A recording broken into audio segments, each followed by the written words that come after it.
Hello again and welcome to Valenzuela Live. I am Teacher Nimia from Kanumay West National High School.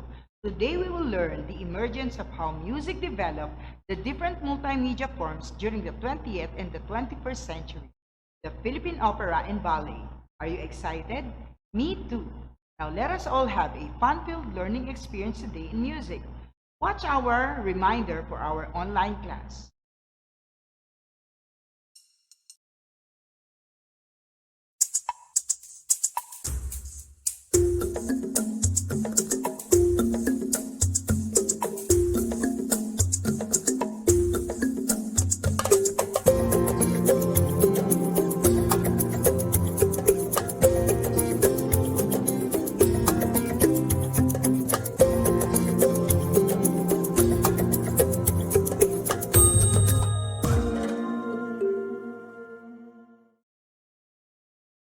Well, are you ready?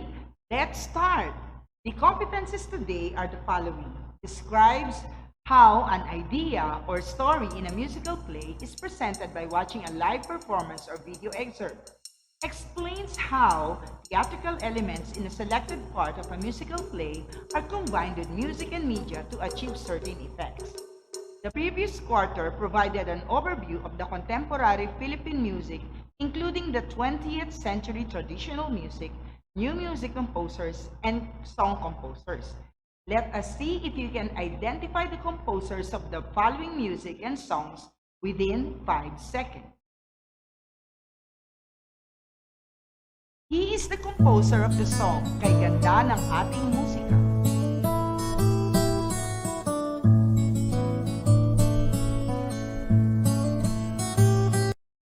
And the answer is Ryan Cayabyab. Did you answer correctly? That was great.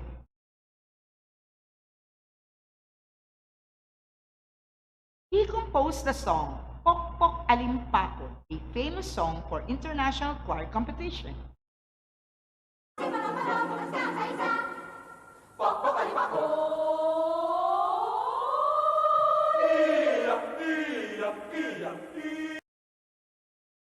If your answer is Francisco Feliciano,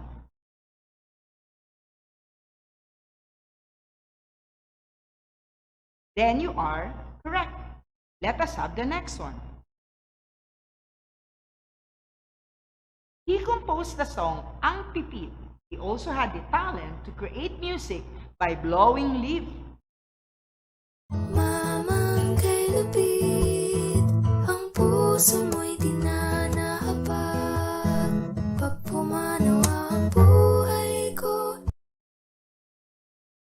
If your answer is Levi Celerio, then that was great. Let us have the next. He made this song, Udlot Udlot.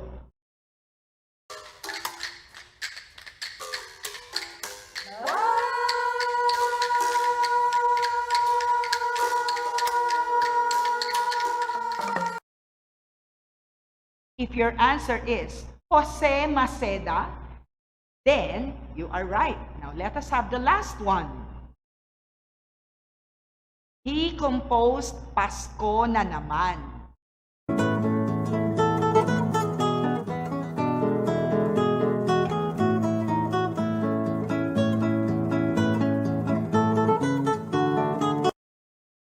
If you answered Felipe de Leon, then you got it right. Did you get all the answers correctly?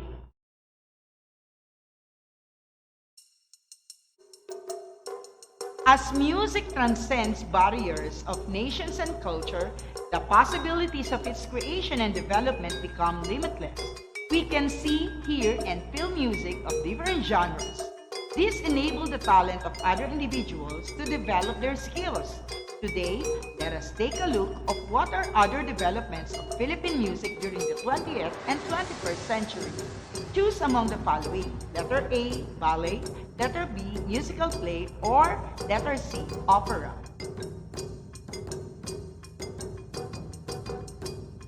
The musical performance presents a dramatization of folktales based on local fables with highly communicative dance movements and steps.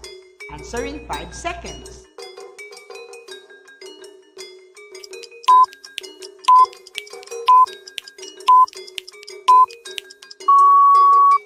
And the answer is letter A, ballet. These performances include My Fair Lady, The Sound of Music, and West Side Story. Answer in 5 seconds.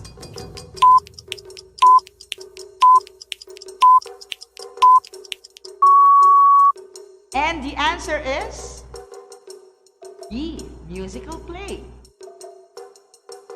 The dialogue of this musical performance is entirely sung and not spoken. Answer in 5 seconds.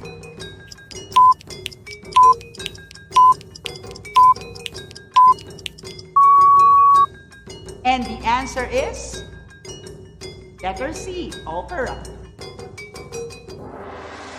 This music form and tradition started in Italy in the end of the 16th century and spread through the rest of Europe.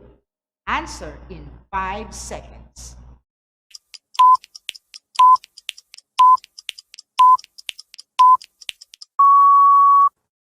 And the answer is C, opera.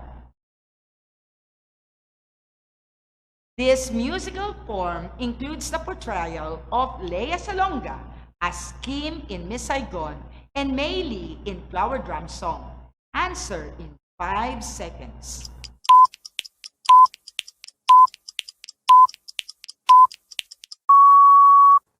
And the answer is B, musical play. Did you get all the answers correctly? I do hope so. Filipino musical talents are not limited to singing and composing. The performances of our very own artists, composers, and singers, combined with the different elements of spoken theater such as acting, scenery, costumes, and dance. These performances are typically in an opera house, cultural center, theater, and auditorium. Let us name these places that took part in the history of Philippine music for the 20th and 21st century.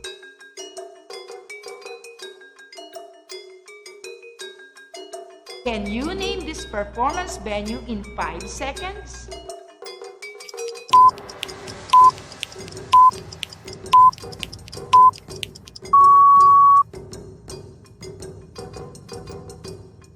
Yes, this is the Metropolitan Theater or the Met.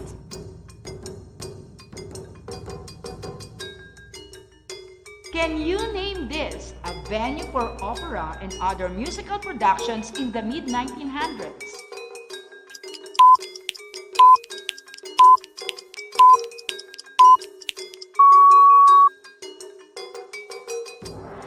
Yes, this was the Manila Grand Opera House. Can you name this prominent theater in the Philippines?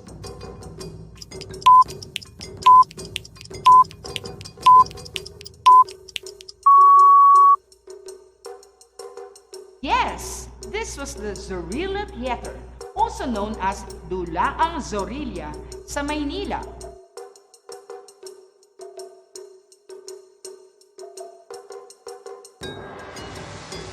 Can you name this residence for talents and pave the way for Philippine operas, ballet, and musical plays?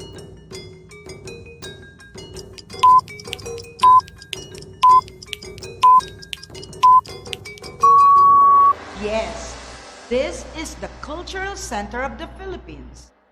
And lastly, can you name this abode for Valenzuelanos talents for performances in music and arts?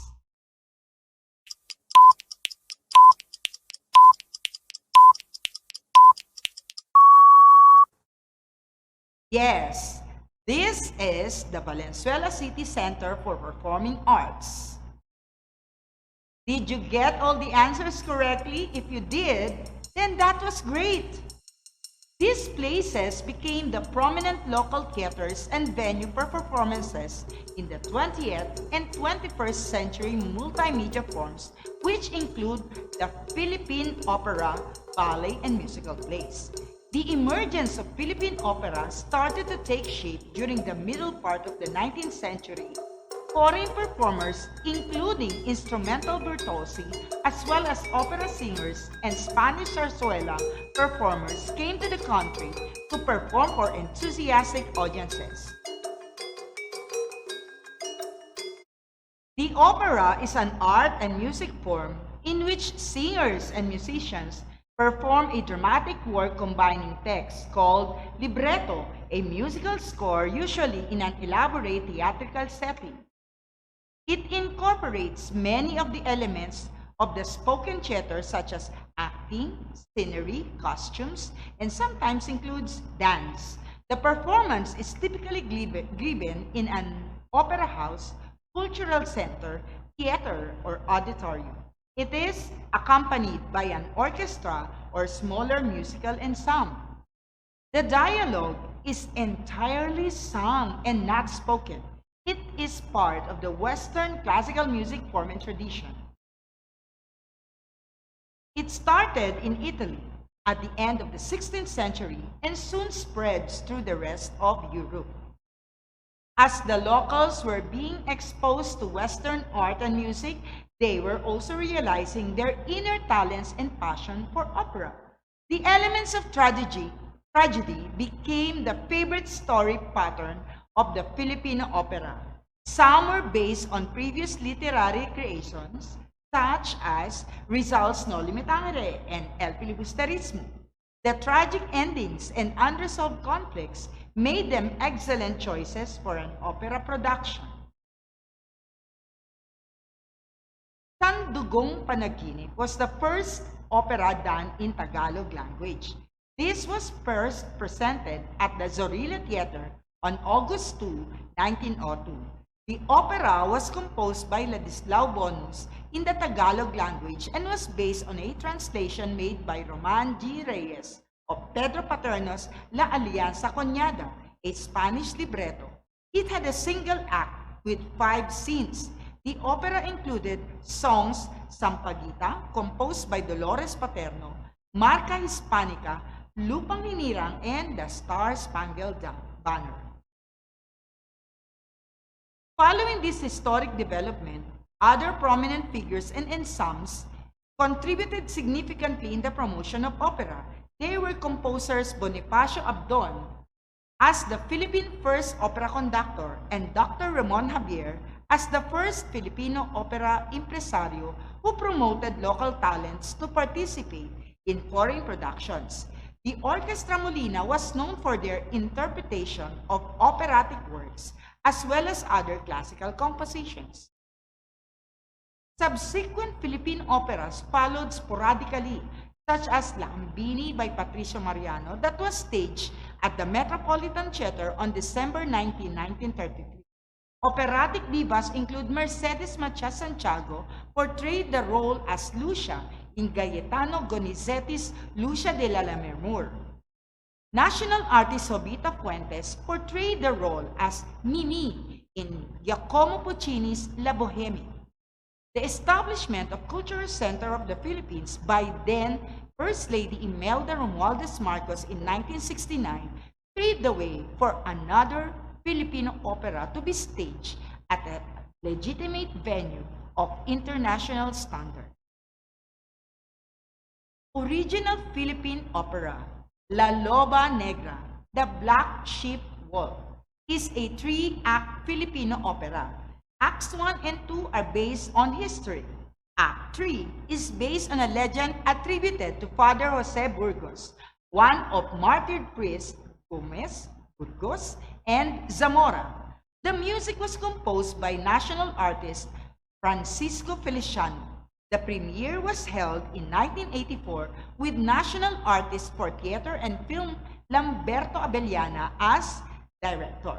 The story revolves around the tragic assassination of Spanish Governor General Bustamante. It also focused on the revenge of Doña Luisa, the La Loba Negra, on the perpetrators. Let us observe how La Loba Negra bitterly reacts on this scene.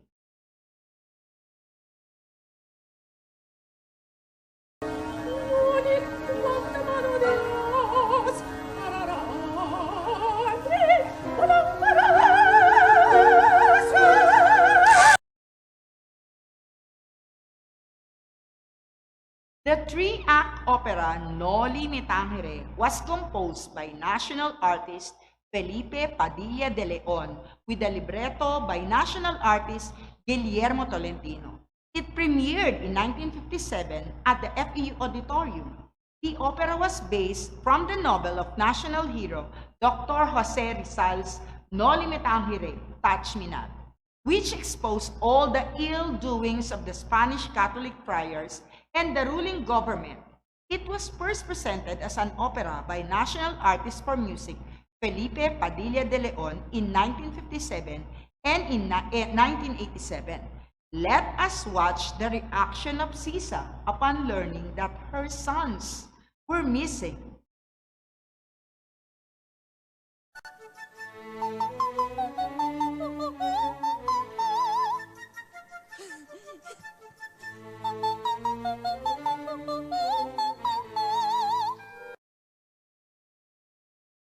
The opera El Filibusterismo was also composed by national artist Felipe Padilla de Leon in 3 acts with libretto in Filipino by Anthony Morley. It was staged at the Cultural Center of the Philippines in 1970.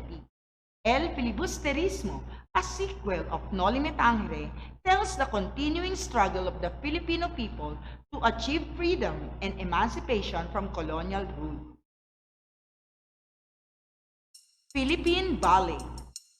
The dance forms, known as ballet, has been used to interpret stories of all kinds. It does so by allowing the characters to come alive in body movements and pantomime. It is a performance in which a story is told without words by using body movements and facial expressions.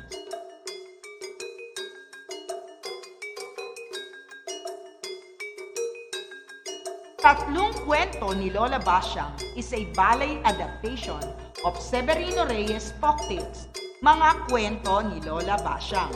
It is meant to instill and rekindle the interest of the Filipino youth in the beauty, richness, and values found in the Philippine literature. The typical storytelling scene shows grandmother Lola Basyang on a rocking chair with her grandchildren listening to her fascinating tales. Episodes of such stories were presented by Ballet Manila with Lisa Macuja Elizalde as prima ballerina. The featured stories are Ang Kapatid ng Tatlong Maria, Ang Mahiwagang Violin, and Ang Prinsipe ng Mga Ibon. Rama Hari is the Philippine adaptation of the Indian epic Ramayana, set to music, dance, and drama. It was originally presented in 1980 with music by Ryan Cayabyab, choreography by Alice Reyes, libretto by Bienvenido Lumbera, and theater design by Salvador Bernal. The story revolves around Prince Rama, the eldest son of Dasarata, king of Ayodhya. For your activity, explain the role media like radio, television, and recordings play in the development of opera and ballet in the Philippines. What is the relevance? Musical performances in the 20th and 21st century like ballet and opera in relation to today's technology. Write your answer on a paper and submit your work to your Mapeh teacher. For your performance output, choose any original Pinoy music OPM songs with any of the following themes: love for country, human frailty, ending of romance, or unresolved conflict. Create your own movement or visual interpretation of the song. Video and record yourself doing the interpretation using the criteria: creativity of steps and movements, theme, expression, and overall performance. Submit your recorded video to your Mapeh teacher. Let us watch the output done by Yuki Maloles, a student of Kanumay West National High School, batch 2020-2021. Saan nagkulang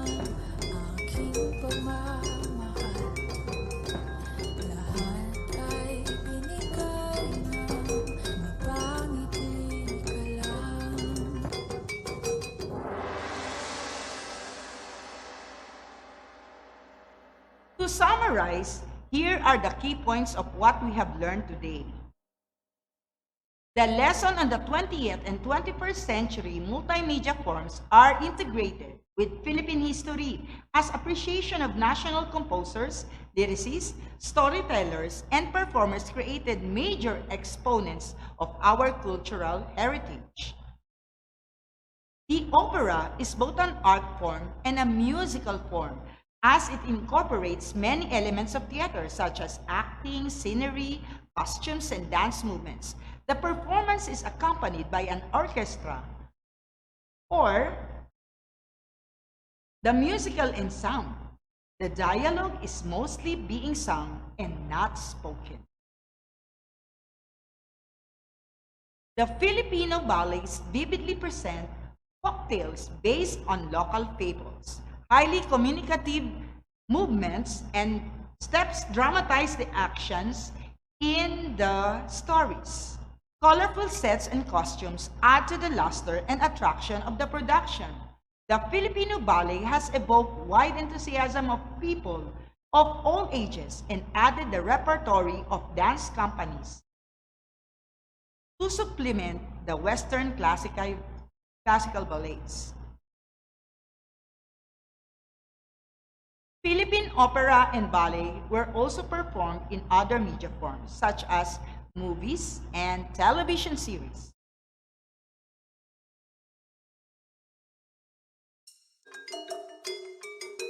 For your assessment, choose the correct answer.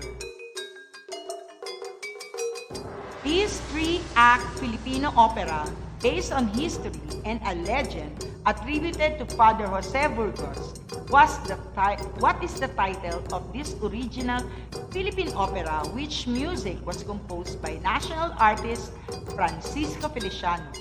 Letter A, El Filibusterismo. Letter B, La Loba Negra. Letter C, La Cambini. Letter D, Noli Me Tangere.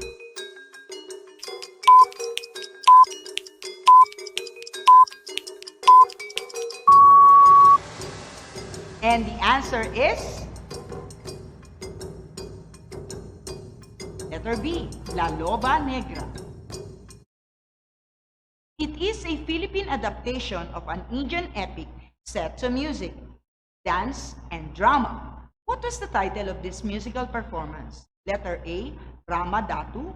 Letter B, Rama Hari. Letter C, Rama Sita.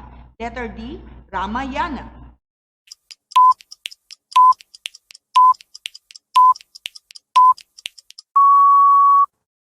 And the answer is letter B, Rama Hari. Lisa Macuja Elizalde is known as the prima ballerina and has performed in local and international ballet musical performances.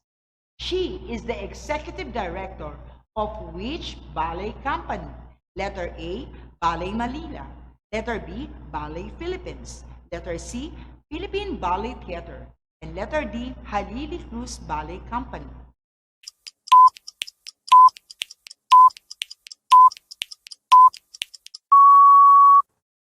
And the answer is letter A, Ballet Manila.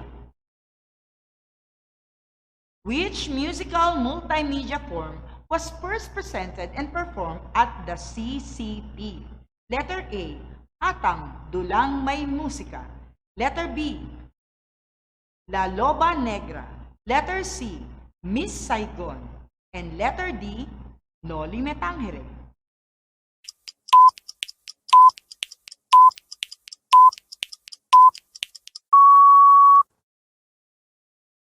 And the answer is letter B, La Loba Negra.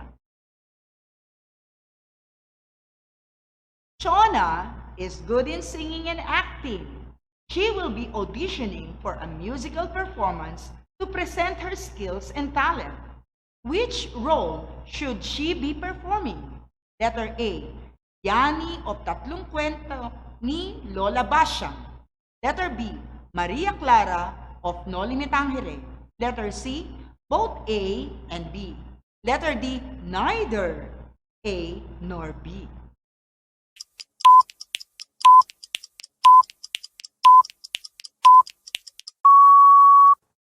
And the answer is letter B, Maria Clara of Noli Me Tangere. Did you get all the answers? Wow, that was great.